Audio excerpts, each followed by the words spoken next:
Essa manhã eu quero começar a estudar a vida de um personagem que é Josué. A gente tem estudado vários personagens da palavra de Deus.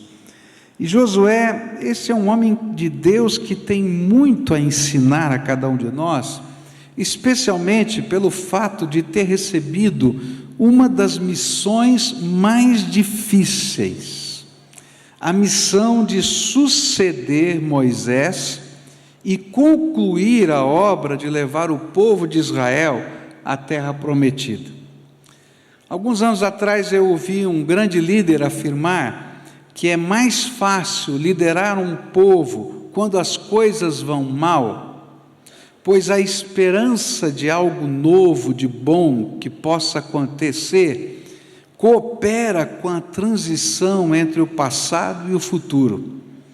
Mas suceder um excelente líder é mais difícil, pois o papel da liderança é sempre conduzir pessoas a um futuro melhor. E aí é um grande desafio, quando você tem que suceder esse grande líder.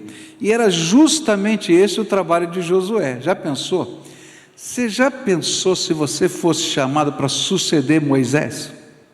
Para pensar, não é? Esse homem de Deus, esse homem que quando entrava na tenda do encontro, a nuvem de Deus descia, e ele falava face a face com Deus, onde os sinais e maravilhas aconteciam através dele, e de repente Deus diz assim: escolhi você para ser aquele que vai suceder Moisés. Eu acho que Josué tremeu na base, eu confesso para você. E um dos sinais disso é que quando Moisés morre, ele fica parado lá procurando o corpo, ele não sabe o que fazer, ele não sabe se vai para frente, se vai para trás, e o Senhor tem que falar com ele com muita força, não é? Meu servo Moisés é morto, acabou, vamos embora, sai, porque ele está nesse impasse. Outra coisa difícil nesse processo é porque Josué era conhecido como o servo de Moisés, e Moisés era conhecido como o servo de Deus, e de repente ele tinha que ser o servo de Deus para aquele povo, para liderá-lo, e esse era uma luta, um embate muito grande no coração de Josué. E isso acontecia porque durante muitos anos esse homem orou, trabalhou, lutou pela conquista da terra prometida, e sempre, apesar de todo o seu trabalho, ele era visto como servo de Moisés, porque as visões e ordens que procediam de Deus para o povo passavam primeiro pelo servo de Deus, que era Moisés, e depois chegavam no servo de Moisés, que era Josué. E aí Deus diz para ele: olha, agora você vai ser o servo, o meu servo, que vai conduzir esse povo até a terra prometida. E aí a grande pergunta que eu tenho é: quais eram os valores de liderança que esse homem, Josué, no meio desse grande desafio, teve que incorporar e viver? Porque se a gente pode olhar para Josué, a gente pode se sentir um pouquinho mais perto de Josué do que de Moisés. Aí diz assim: puxa vida, né? Moisés é esse grande homem de Deus, mas eu, o que eu sou? Ele diz assim: olha, eu sou um Josué, então eu posso aprender com Josué alguns valores de liderança para fazer parte de uma geração que impacta essa terra. Que valores eram estes? O primeiro valor que eu queria destacar está no capítulo 33 de Êxodo, versículo 11, capítulo 33, versículo 11 de Êxodo, onde a Bíblia diz assim: o Senhor Deus falava com Moisés face a face, como alguém que conversa com um amigo, e depois Moisés voltava para o acampamento, porém Josué, filho de Num, o moço que era o auxiliar de Moisés, ficava na tenda. O primeiro valor de liderança é que se você se sente uma pessoa normal, Se você se sente uma pessoa que tem os dotes normais da vida, e você quer crescer, você vai precisar aprender a ser mentoreado, a ser discipulado, a ser ensinado, ao mesmo tempo em que você mentoreia e discipula outros. Essa figura para mim é tremenda. Está lá Moisés na tenda, a nuvem de Deus descendo. E onde é que estava Josué? Na porta da tenda. Está lá Moisés subindo a montanha para ter um encontro com Deus e escrever as tábuas da lei. E onde é que está Josué? Guardando a entrada daquela montanha. E é nesse contexto dele estar junto, dele estar caminhando junto, dele estar vendo, dele estar ouvindo, dele estar aprendendo, que Deus vai forjando o coração, a mente de Josué. E uma das coisas que a gente vai aprender aqui na Bíblia é que ninguém nasce pronto. Olha para quem está perto de você assim, ó, você não nasceu pronto, pode falar.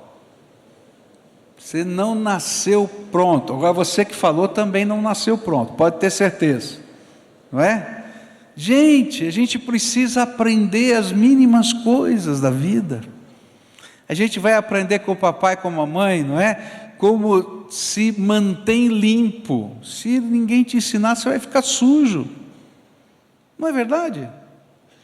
E de repente a palavra de Deus está mostrando que a gente vai ter que aprender com pessoas, através do exemplo, através da sabedoria, através da fé que essas pessoas expressam, através da experiência, através da profundidade, a gente vai ter que aprender a viver. E é por isso que nós precisamos investir em aprender, mas ao mesmo tempo a gente tem que entender que Deus já está nos usando em qualquer momento da história para que outros se modelem em nós, e assim a gente vai estar aprendendo e ensinando, aprendendo e ensinando. Nós precisamos investir e precisamos receber o investimento de outros.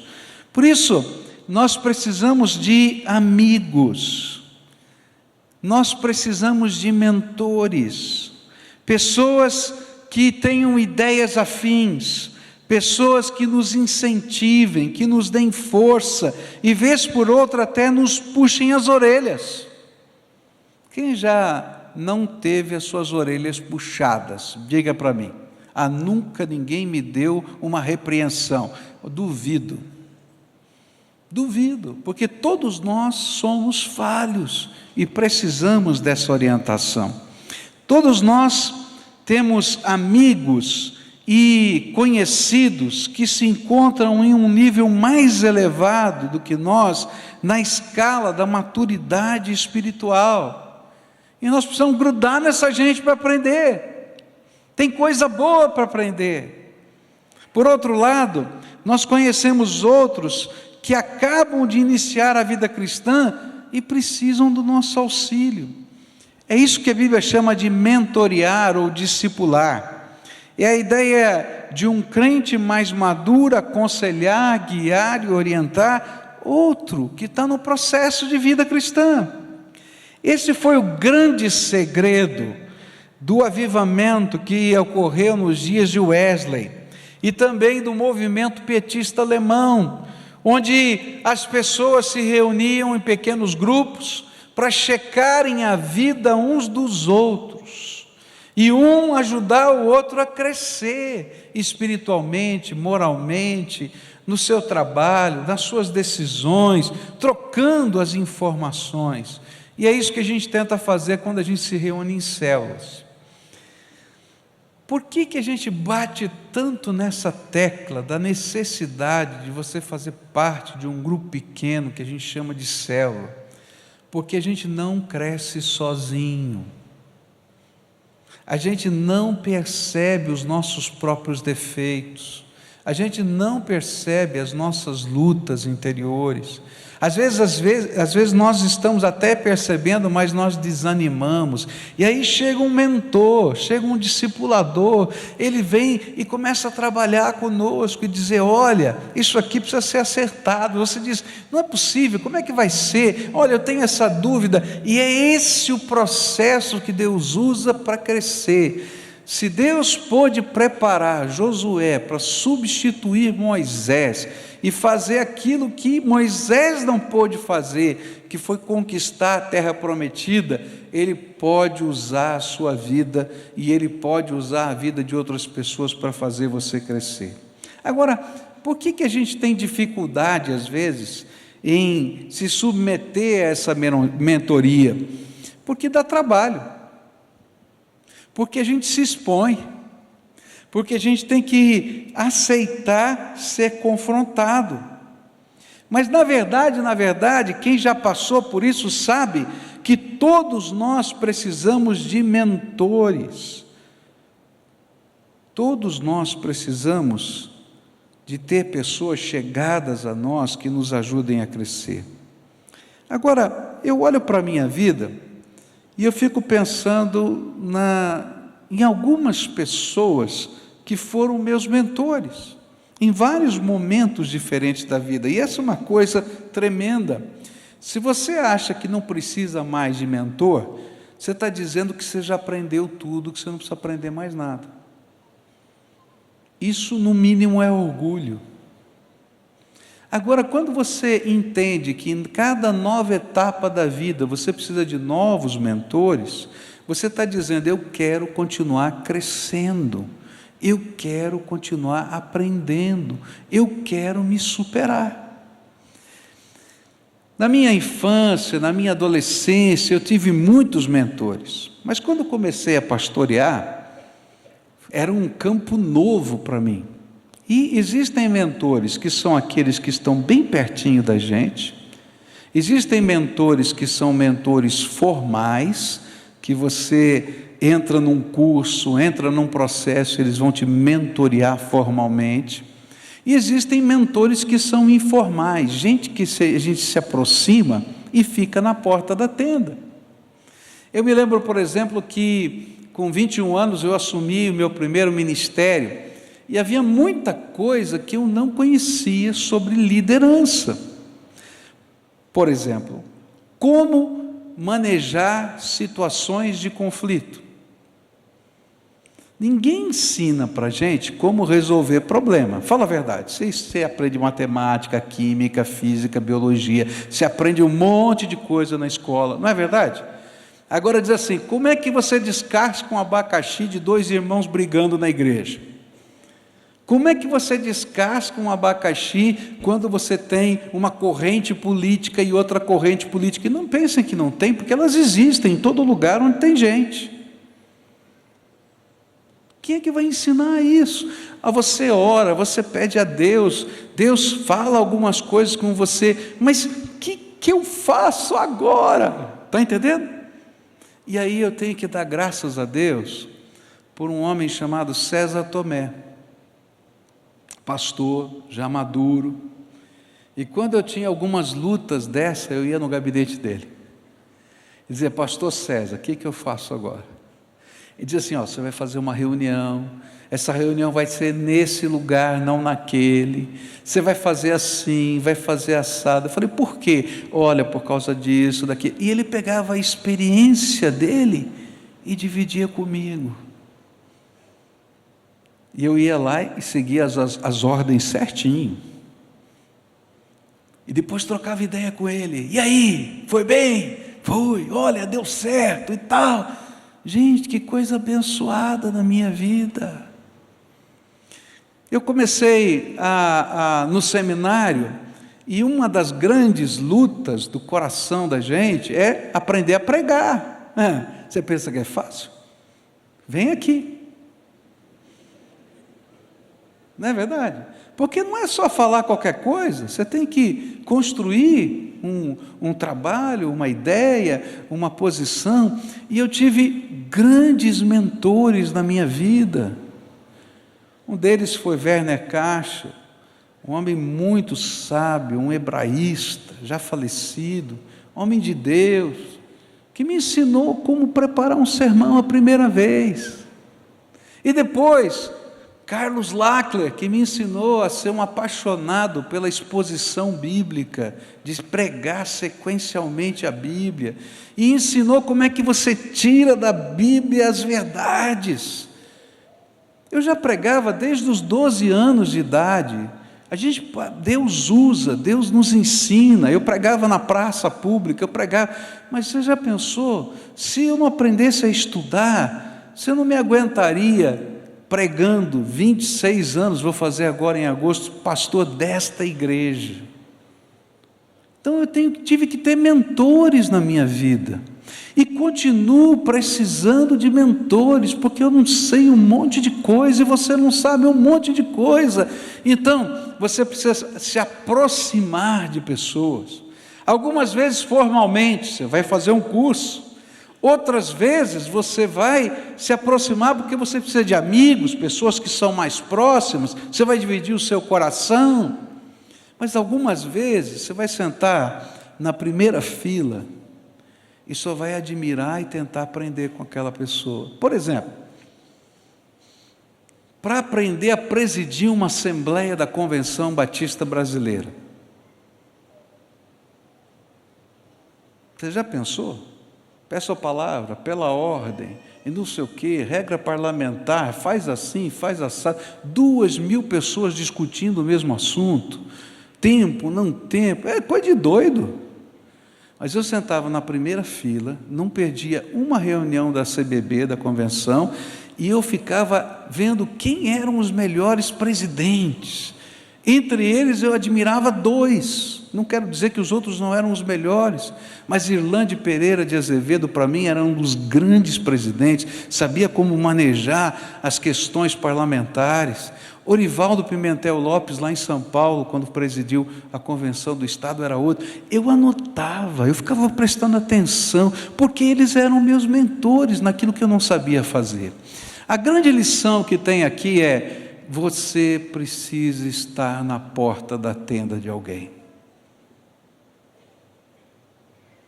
porque senão você vai parar no tempo e no espaço. Quem são os seus mentores hoje? Se você não consegue identificar os seus mentores, eu quero pedir perdão, porque eu vou falar uma coisa muito forte. Você está parado no tempo e no espaço. Você não está crescendo mais, porque Deus vai usar pessoas que são melhores do que você, em áreas diferentes, para ministrar na tua vida. Quem são os seus modelos? Quem inspira a tua vida? Você tem que ter gente que inspire você, que você quer ouvir, que você quer ver, mesmo que essa pessoa não saiba que você está vendo e ouvindo, porque eles são inspiração, eles são mentores, de longe, alguns bem de perto, que são os seus amigos, pessoas que te influenciam, te fazem crescer, líderes de célula, gente que está te ajudando a crescer espiritualmente. Queridos, não para só no culto, deixa Deus fazer você crescer. Ele tem mais para fazer na tua vida, Ele está preparando algo maior e melhor, mas queira, porque Ele quer desenvolver isso na sua vida. Então a primeira lição que Josué me ensina é que estar na porta da tenda de alguém é uma grande bênção, porque Deus vai usar estas situações para abençoar a nossa vida, e permitir que pessoas estejam à porta da sua tenda também é uma bênção, porque na medida em que você tem que abençoar outras pessoas, você corre para aprender mais e mais rápido. Segunda coisa que que a vida de Josué vai me ensinar, é que além de ter mentores, pessoas que nos inspiram e nos ensinam, Josué aprendeu um segundo valor tremendo, que é aquele que se encontra em Êxodo 18, versículos 10 e 11. A Bíblia diz assim: Josué fez o que Moisés havia ordenado e foi combater os amalequitas. E enquanto isso, Moisés, Arão e Hur subiram até o alto do monte. E quando Moisés ficava com os braços levantados, os israelitas venciam. Porém, quando ele abaixava os braços, eram os amalequitas que venciam. O segundo valor que Josué nos ensina é a de ter intercessores pessoais. Você pode imaginar como era impressionante perceber que quando as mãos de Moisés estavam levantadas, e Josué olhava para cima, via as mãos de Moisés levantadas, simbolizando que ele estava intercedendo pelo povo. Josué, como general daquela batalha, prevalecia na batalha. Mas quando ele parava de interceder, porque ele estava cansado e as mãos deles se abaixavam, o inimigo avançava. Eu tenho certeza que Josué nunca mais se esqueceu dessa cena. Para pensar. Uma guerra, uma batalha. E quando ele via a mão levantada, as coisas iam para frente. Quando via a mão abaixada, as coisas iam para trás. Opa, tem uma conexão direta entre a oração que está sendo feita lá em cima e o que está acontecendo aqui embaixo. E eu creio que naquele momento Deus ensinou a Josué o valor da intercessão. O que a Bíblia está dizendo para a gente, que assim como dependemos da sabedoria, da experiência de pessoas, Deus quer nos fazer entender que a nossa vida pessoal e a nossa missão nesta terra não é algo solitário, mas é algo comunitário. Tem muita gente que imagina que dá para viver plenamente, sem nenhuma deficiência, a vida cristã sozinho em casa. Aí então eu não venho à igreja, eu não estudo numa escola dominical, eu não faço parte de uma célula, eu não participo de um ministério, eu tenho só minha hora de oração em casa, fecho a porta do meu quarto, aleluia, graças a Deus. Eu diria para você, é um bom começo, graças a Deus que você fecha a porta do seu quarto para orar e fala com Deus. Mas eu quero dizer para você que a vida cristã não é algo solitário e contemplativo, que você vai lá para o deserto e fica orando 20 dias, volta para casa e continua. Não, a vida cristã é comunitária, é isso aqui, é o povo de Deus unido para servir, é o povo de Deus unido para trabalhar para o reino de Deus, mas é o povo de Deus unido para abençoar uns aos outros, com a sabedoria, com o entendimento, mas também com a intercessão e com a oração. Há algo tremendo de Deus que está acontecendo quando o povo de Deus está orando, e quando nós estamos orando uns pelos outros. Há algo gostoso da graça de Deus que se multiplica no meio da nossa fraqueza. Você já passou por um tempo muito difícil? Já passou por um tempo muito difícil na tua vida? Então, eu vou falar o que acontece comigo quando eu estou passando por um tempo muito difícil. Às vezes eu estou cheio de esperança, fé, determinação, coragem, e eu vou andar pelas águas. Mas no mesmo dia, passa algumas horas, acontece alguma coisa, eu me sinto o pior dos seres humanos. Eu tenho uma expressão minha, né? Essa eu digo assim, eu me sinto o substrato do pó de mico. Está entendendo? Aquilo que não sobrou nada, você está lá embaixo, você acha que você não tem força para nada, e não tem mesmo. E queridos, essa oscilação é natural, faz parte da nossa humanidade.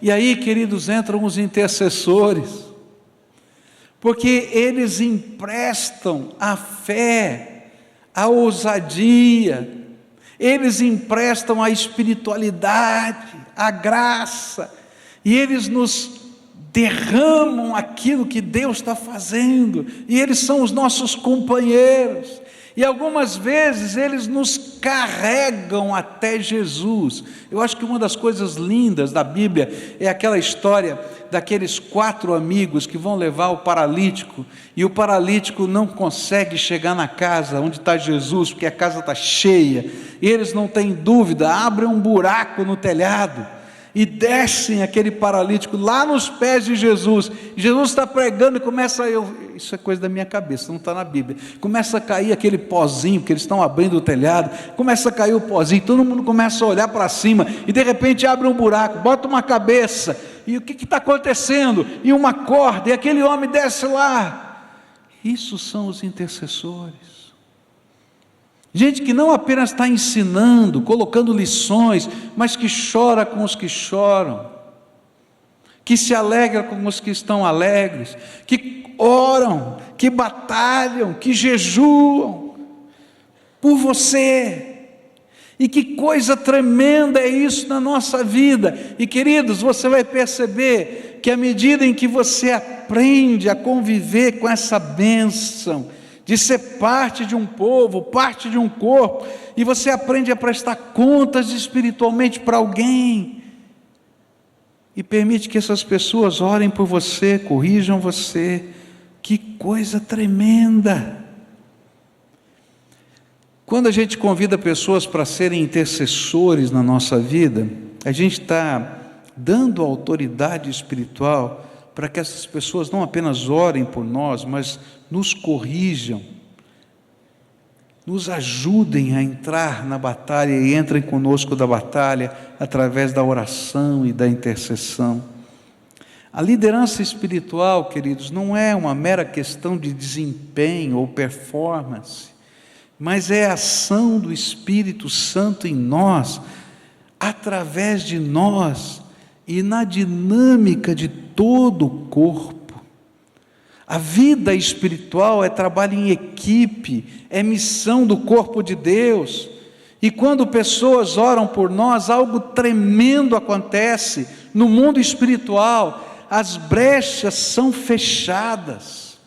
Você pode imaginar Moisés olhando lá de cima do monte e vendo o movimento das tropas, e eu imagino, porque ele tinha uma visão privilegiada, ele estava lá em cima da montanha, as tropas estavam vindo, os amalequitas daqui, os israelitas de lá, e eu creio que ele via as brechas, lá de cima, e eu creio, não está na Bíblia, mas eu creio que ele orava: Senhor, manda o teu anjo ali, está vendo? Tem um buraco ali, aquela área ali está com problema, Senhor, manda o teu anjo lá. Eu acho que ele estava orando assim. Senhor, abriu um flanco ali, Senhor, manda lá, manda, Senhor, a tua graça. Queridos, é assim que o intercessor trabalha. Deus vai dando para ele percepção espiritual das nossas batalhas. Ele está fora do contexto da nossa batalha, tem uma visão privilegiada, ungida por Deus, ele ora especificamente, mas às vezes ele diz assim: vem cá, filho, você está abrindo uma brecha na tua vida, teu orgulho, tua maneira de responder para as pessoas, Deus quer te abençoar, mas conserta isso. E que autoridade essa pessoa tem na nossa vida? Quantos aqui não pertencem a nenhuma célula? Levanta a mão. Levanta bem alto. Você não sabe a bênção que está perdendo. Porque tudo isso que eu falei até agora está falando sobre vida em célula. Quando a gente permite que pessoas nos mentoriem para que a gente possa crescer. Quando a gente permite que você tenha dentro da célula um companheiro, uma companheira de oração que vai interceder por você, e às vezes a célula toda está intercedendo por você. Querido, você acha que você é forte demais para todos os enfrentamentos da tua vida? Então, se fosse você, e se você permitir que a voz do Espírito trabalhe no seu coração, hoje eu me converteria a fazer parte desse movimento santo de construir mentores na nossa vida e de construir intercessores. E a ferramenta que a igreja dispõe para isso, é claro que você pode fazer de outras maneiras, mas a ferramenta que a igreja dispõe é através das células, grupos pequenos que se reúnem nas casas, ou grupos pequenos que se reúnem, dependendo do ministério que você faça parte, linkado, colocado junto ao ministério, para crescimento. Gente que inspira e gente que ora. Como isso faz bem. É interessante porque a Cleusa não está bem, mas uma das coisas que ela ainda faz é dar discipulado. Tem 2 pessoas que ela dá discipulado, é tudo que ela consegue. Mas, gente, que coisa tremenda é o efeito do discipulado na vida dessas 2 pessoas. E que coisa tremenda é o efeito da vida dessas 2 pessoas no coração da minha mulher. Porque a mutualidade está acontecendo e a graça de Deus está fluindo. Então não perde essa bênção, vê se converte. Dá um cutucão e diz assim, converta-se hoje, faz favor. Tá? Coração duro, viu? Está entendendo? É bênção, não deixa essa bênção passar. Josué foi forjado na porta da tenda. Josué entendeu o poder da intercessão. Gente, não é somente no ponto de vista espiritual, mas como essa mentoria de ensino e essa mentoria de intercessão afeta o nosso mundo emocional. Porque quando o fragor da batalha se aquece, e nós olhamos e vemos mãos santas erguidas em nossa direção, e nós que conhecemos o poder de Deus, nos enchemos de coragem para continuar lutando. E quando alguém que sempre ora por nós e que nós respeitamos como homem e mulher de Deus, nos admoesta, isto tem um peso muito grande de autoridade espiritual. E mais, nós aprendemos humildade. Não fui eu que venci, o Senhor e todo o seu povo venceu junto comigo. Por isso, o Senhor nomeou Eleazar intercessor pessoal de Josué. Sabia disso? Olha só, Números 27, versículo 21.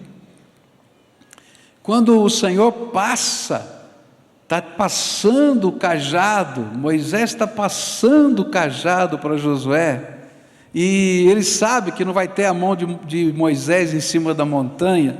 Olha a sabedoria de Deus. Deus diz através de Moisés quem vai ser o intercessor pessoal de Josué, e diz assim: e ele dependerá do sacerdote Eleazar, que lhe ensinará a minha vontade por meio do Urim e do Tumim. Eram as 2 pedrinhas que representavam o sim e o não. E deste modo, Eleazar guiará Josué e todo o povo de Israel em tudo o que tiverem de fazer. Então, Deus disse para Moisés para falar para Josué: Josué, de hoje em diante, Eleazar vai ser o seu intercessor pessoal. Quando você tiver uma dúvida, quando você tiver que tomar uma decisão, você vai falar com ele. Ele vai orar por você. Ele vai usar essas pedrinhas que estão aqui na estola sacerdotal, o Urim e o Tumim. E eu vou responder para você por causa da oração dele. É como se Deus dissesse: isso aqui não é brincadeira. Eu e você precisamos de pessoas que orem por nós. E nós precisamos orar por pessoas. Estou vendo você com essa menina linda aí, não é? Essa menina, papai, você é o papai dela? Vovô, novinho assim? É? Você é o vovô? Então, essa menina precisa que você ore por ela. Não só quando ela estiver pequenininha, ela vai crescer e você vai ser o intercessor pessoal dela. Você está entendendo? Essa menina linda que está aqui, esse outro garotinho aqui, papai e mamãe, não é vovô não, né? Não, papai e mamãe, eles precisam das suas orações, toda a vida. Tem mais um garotinho aqui, quem é que está? É a vovó? É, precisa da oração. Você está entendendo? Gente, é bênção para eles. Quando algo muito especial aconteceu na minha vida, e eu queria contar, e era alguma coisa espiritual, e eu precisava contar para alguém, eu fui na casa da minha avó de noite. Minha avó dormia cedo, porque eu sabia que ela orava por mim todos os dias. E aí, já estava um pouquinho tarde, minha avó dormia cedo, e a janela do quarto dela ficava para a rua, mais ou menos na altura que eu estou aqui, a rua, a janela ficava aqui. Eu não tive dúvida, comecei a bater na janela do quarto dela, né? Porque eu sabia que ela tinha sono leve, e o meu avô tinha sono pesado. Se eu tocasse a campainha ele ia acordar, e aí de repente bati e dizia, vó, vó.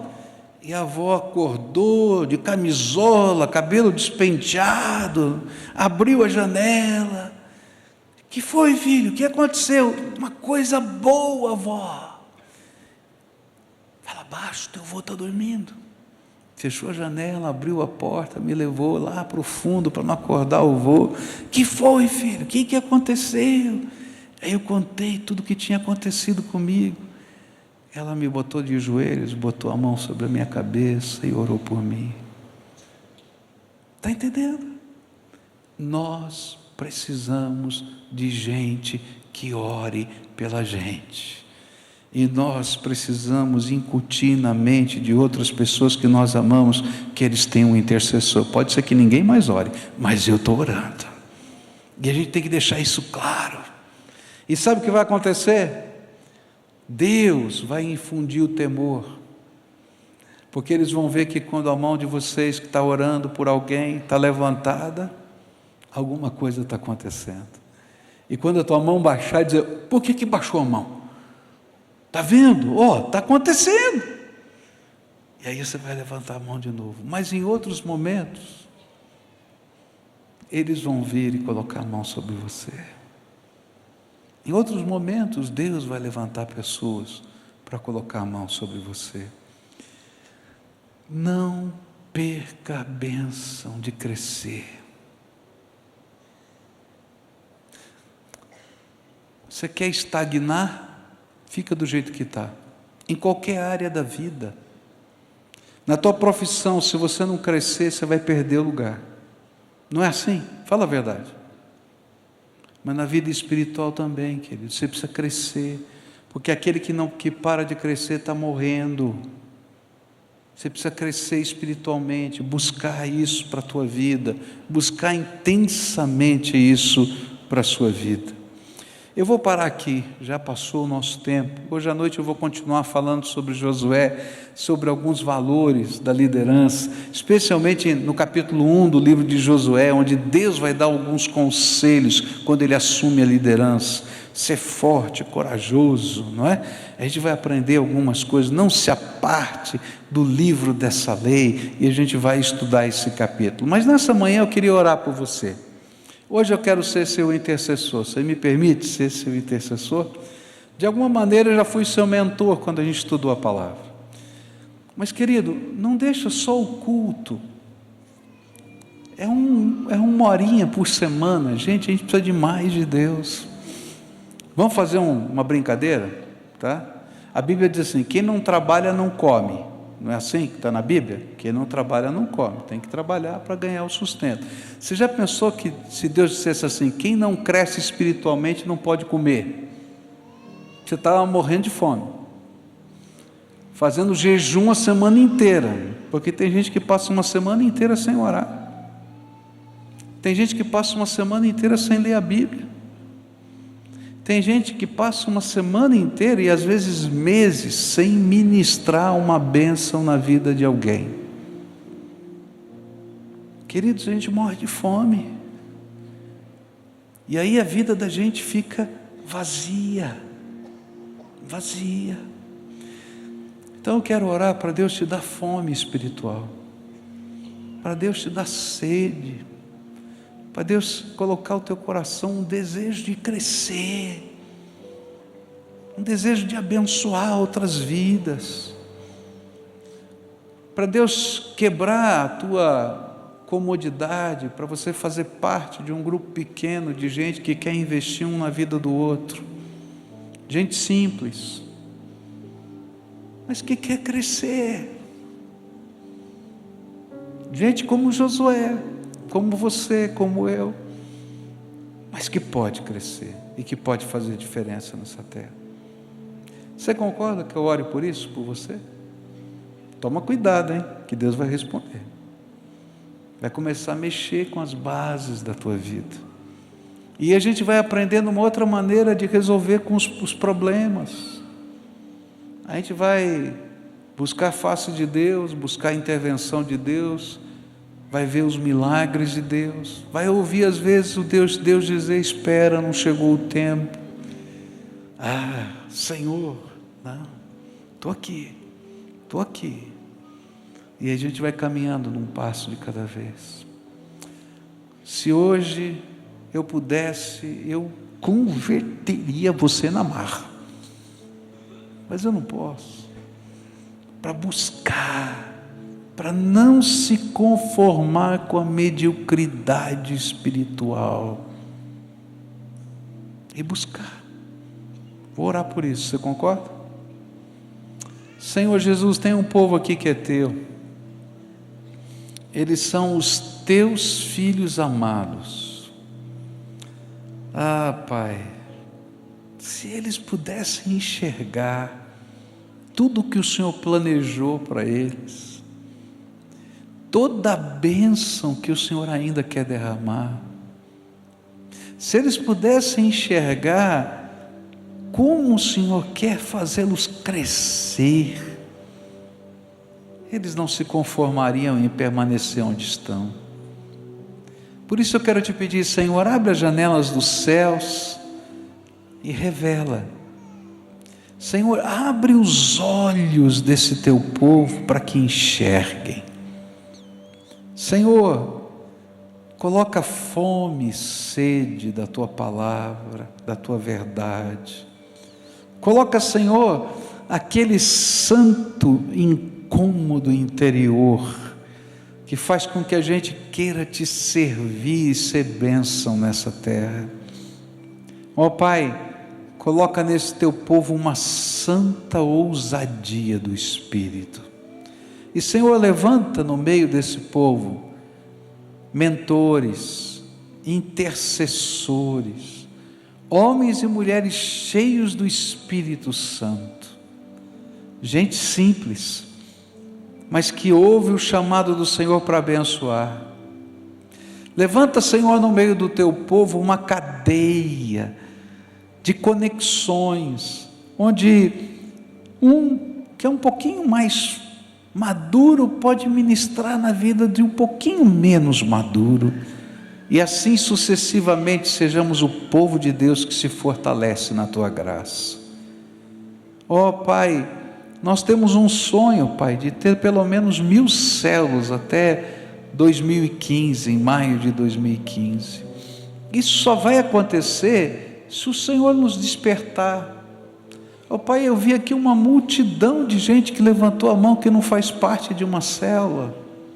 Senhor, multiplica as células do nosso meio, Pai. Multiplica, Senhor, multiplica, Senhor, multiplica. Que casas se abram, que líderes se levantem, que gente simples que queira aprender se disponha a exercer a liderança compartilhada, como Josué aprendeu com Moisés liderando junto com ele. Escuta, Deus, a nossa oração e abençoa. É aquilo que oramos em nome de Jesus. Amém e amém.